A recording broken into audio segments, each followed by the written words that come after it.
আসসালামু আলাইকুম, সবাই কেমন আছেন? আশা করি সবাই ভালো আছেন। আমরা গত ভিডিওতে দেখছিলাম কিভাবে ডেসিমাল থেকে অক্টাল সংখ্যা যাইতে পারি। আমরা আজকে দেখব আমরা কিভাবে ডেসিমাল থেকে হেক্সাডেসিমাল যাইতে পারি।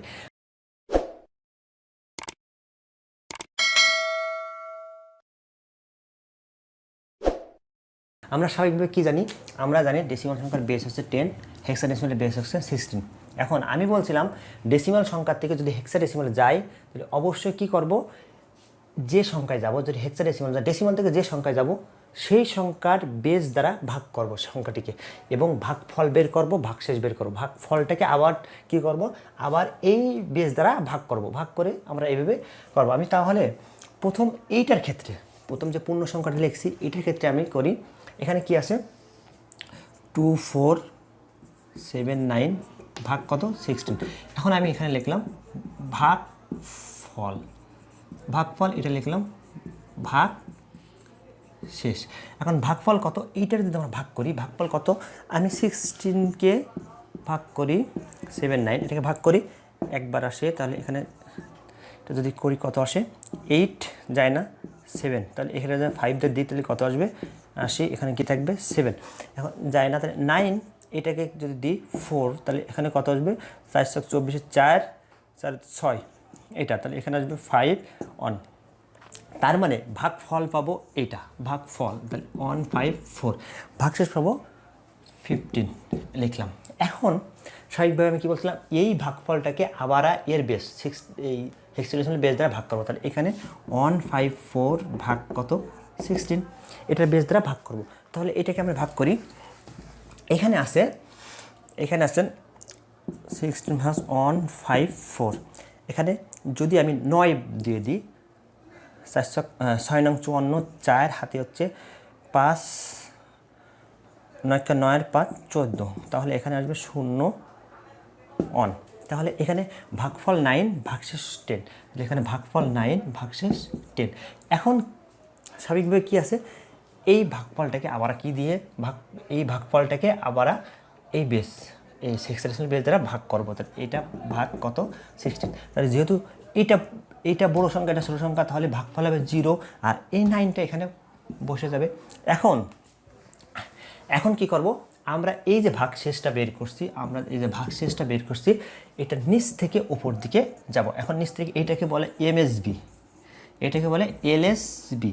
এইটা হচ্ছে এমএসবি হচ্ছে মোস্ট সিগনিফিকেন্ট বিট, এটা হচ্ছে লিস্ট সিগনিফিকেন্ট বিট, আর এইটার গুরুত্ব হচ্ছে বেশি। তার মানে আমরা নিচ থেকে উপর দিকে যাবো। তাহলে যদি আমরা পূর্ণ সংখ্যার ক্ষেত্রে এইটা করি তাহলে নিচ থেকে উপর দিকে যাবো। তাহলে আমরা যদি লিখি 4279, এটা ডেসিমাল থেকে যদি সে যায় 9, এই ক্ষেত্রে এখন আমরা ডেসিমাল ক্ষেত্রে জানি, হেক্সাডেসিমাল ক্ষেত্রে জানি যে 0 থেকে 9 পর্যন্ত সংখ্যা, তারপর A B C D E F. তার মানে এই মোট 15টা, যেহেতু হেক্সাডেসিমালের বেস হচ্ছে 16, তাহলে 0 থেকে 9 পর্যন্ত হচ্ছে 10টা, আর এই 6টা, মোট 16টা। এখন এটা কি করব, 9 এর পর এ সমান 10, বি সমান 11, সি সমান 12, ডি সমান 13, ই সমান 14, এফ সমান 15। এখন যেহেতু এখানে 15, তাহলে 15 সমান কী আছে? এফ। এখানে 10 সমান কী আছে? এ। তাহলে এখন যদি আমরা এটা লিখি তাহলে 9, তারপর হচ্ছে এ, তারপর হচ্ছে এফ, এটা হচ্ছে হেক্সাডেসিমাল। তাহলে আমরা পূর্ণ সংখ্যার ক্ষেত্রে কীভাবে বের করব, এই প্রক্রিয়াটা আমরা স্বাভাবিকভাবে বের করব। তারপর আসছে কি, তারপর যদি আমি দশমিক সংখ্যার ক্ষেত্রে চাই, তাহলে আমি দেখেন আমার ভিডিওর সুবিধার্থে সময় বাঁচানোর জন্য আমি এইটা যা রাখছি এটাও একই রাখছি দশমিক সংখ্যার আগে। তার মানে আমি যদি এই সংখ্যাটাকে করতে যাই এটা, তাহলে আমার প্রথমটুক যা করছি সেম, তারপরে টুক কী করবো, তার এটুকু এখন বাড়তি অংশ, এটুকু আমার এখন করা লাগবে। এখন আমি এটুকু কীভাবে করব, এটা করার জন্য আমি প্রথমে 0.50, এখানে কি করছিলাম, এর বেস দ্বারা ভাগ করছিলাম। এখানে কি করব, এর বেস দ্বারা গুণ করব। তাহলে এখানে 16, এখানে লিখব গুণফল, এখানে লিখব ভগ্নাংশ, এখানে লিখব গুণফল ভগ্নাংশ, এখানে পূর্ণ সংখ্যা। তাহলে এটা যদি আমি গুণ করি, দেখি আমার কত আসে। এটা যদি গুণ করি 0.50 গুণ 16, তার মানে এখানে 8 আসে, ভগ্নাংশ হচ্ছে যেহেতু এই 0 0 তাহলে 0.00 এখানে আসবে 8, পূর্ণ সংখ্যা 8, আর যেহেতু আমরা ভগ্নাংশ পাচ্ছি তাহলে এটা কি 0 0, এটা কী হবে 0 0। এখন স্বাভাবিকভাবে আমরা কী করব, এখন যদি এখানে পূর্ণ সংখ্যা চলে আসছে তাহলে আমার আর নেওয়ার দরকার নেই। এখন উপরটা হবে এমএসবি, এটা আসবে এলএসবি। এখন যেহেতু একটা পূর্ণ সংখ্যা চলে আসছে তাহলে আমার আর পরে গুণ করার দরকার। যদি পূর্ণ সংখ্যা না আসতো তাহলে আমি কী করতাম, আমি বারবার গুণ করতে থাকতাম যতক্ষণ পর্যন্ত পূর্ণ সংখ্যা না আসতো ততক্ষণ পর্যন্ত।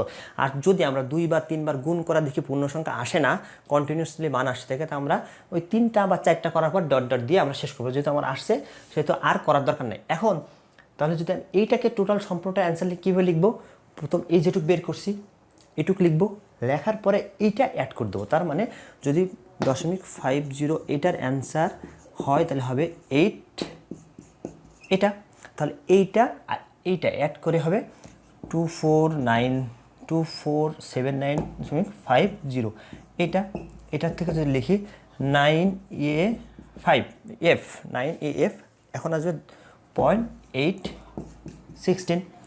তাহলে স্বাভাবিকভাবে কী লিখলাম, প্রথম পূর্ণ সংখ্যার ক্ষেত্রে আমরা শুধুমাত্র এটার ক্ষেত্রে তার বেস দ্বারা ভাগ করে ভাগফলটা এখানে রাখলাম, ভাগশেষটা এখানে রাখলাম। আবার এই ভাগফলটাকে আবার কী করলাম, বেস দ্বারা ভাগ করলাম, ভাগফলটা এখানে রাখলাম, ভাগশেষটা এখানে রাখলাম। আবার এটা কী করলাম, বেস দ্বারা ভাগ করলাম, ভাগফলটা এখানে, ভাগশেষটা এখানে। তারপর নিচ থেকে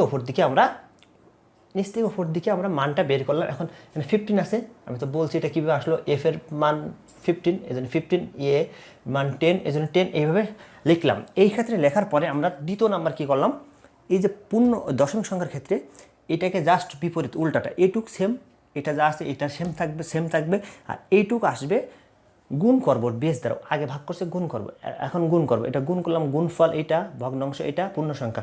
গুণফল বলতে এটা 8 হয়, ভগ্নাংশ বলতে এই যে 0 0, আর পূর্ণ সংখ্যা বলতে আগেরটা। এখন এই পূর্ণ সংখ্যা আসছে এই জন্য আমরা কী করলাম, এই জন্য আমরা আর নিলাম না। যদি পূর্ণ সংখ্যা না আসতো তাহলে যতক্ষণ না আসতো আমরা চাইতাম আরও পূর্ণ সংখ্যা আনার জন্য। এখন যদি নাই আসে আমরা 3 বার 4 বার করবো, যদি না আসে তাহলে আমরা ডট ডট দিয়ে এটা শেষ করব। তাহলে আজ আমরা শিখলাম কিভাবে, তারপর কি করব, এইটা আর এইটা অ্যাড করে যেটা লিখবো তাহলে এটা হবে হেক্সাডেসিমাল সংখ্যা। তাহলে আজ আমরা শিখলাম কীভাবে ডেসিমাল সংখ্যা থেকে হেক্সাডেসিমালে যাইতে পারে, এবং আগামী ভিডিওতে দেখব কীভাবে বাইনারি, অক্টাল এবং হেক্সাডেসিমাল থেকে ডেসিমাল সংখ্যায় যাইতে পারে।